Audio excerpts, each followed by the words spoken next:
Hi guys, welcome to another exciting episode of Earl Pro's Producers Playground, baby, and this is episode 5.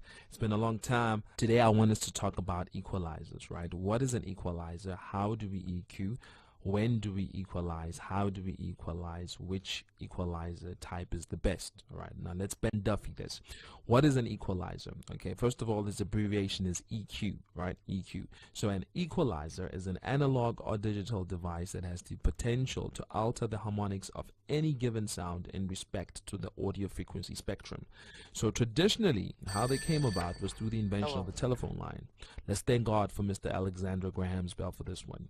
The prehistoric long telephone lines caused an irritating, piercing, harsh sounding tone, which was a result of the attenuation or the loss of frequencies in people's voices whenever they spoke on the phone. So as a result, a circuit was invented to boost and never to cut frequencies. But however, in today's definition, an EQ is synonymous with the boosting and cutting of frequencies within the audio spectrum.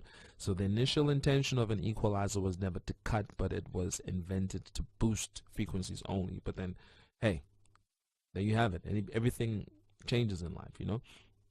The only constant is change. So now, how do we before getting to the how part, let me just explain to you why do we need to EQ. I think it's most important.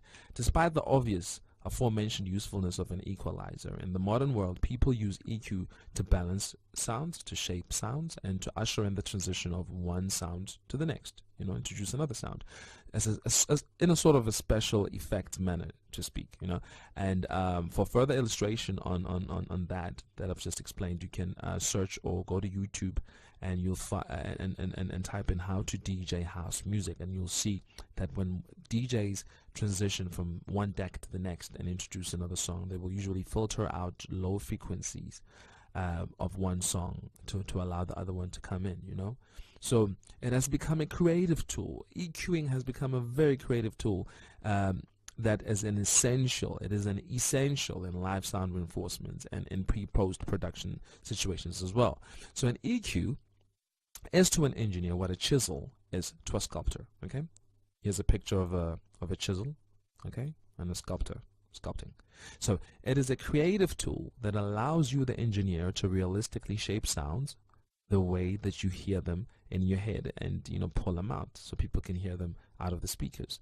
So sometimes an engineer or producer or musician will use sounds in music production that are not close to perfect, but are good enough for them to use. Now, an equalizer is that tool that helps them to polish and to make perfect the sounds that they've already chosen. Okay, so now an EQ can be used entirely in a subjective manner, and preferential manner that is based on your personal style and taste as an engineer or producer. It can also be used in an objective manner, meaning that it can be based on sonic facts that are not prejudiced or emotional. You're just mostly cutting because you need to cut, you're just simply cutting because you need to cut, or you're boosting because you need to boost, And I will give you an example of both. Let's just start with the objective EQ. Now, EQ can be objective in a sense that it can be corrective, okay? Let's take it a bit slow. There's corrective EQ. Now, how this works, it's in a sense that the harmonic frequency content of a particular sound, but however, you realize that the fundamental frequencies that should be there are not there, and the ones that shouldn't be there are there. Now, let me break it down to you even further. The fundamental frequencies of a kick or a bass drum can approximately range between 40 hertz to about 12 kilohertz, right? So, by the way, guys, there are no absolutes in regards to the exact frequency boosts or cuts, but mere recommendations based on a number of variables. And by the way, please get yourselves, guys, download yourself a frequency chart. Okay, a frequency chart is a good thing to have. It's free of charge. Just go to any search engine and just download this. See, and they will tell you all the recommendations, but these are never absolutes, by the way. Okay, so now do yourself a favor. There's a number of those, and so there are no absolutes in regards to the exact frequency boosts or cuts, but mere recommendations, and those variables, okay, one of them being genre and the style of music that you're obviously composing or mixing, and the latest trends in terms of mixing as well.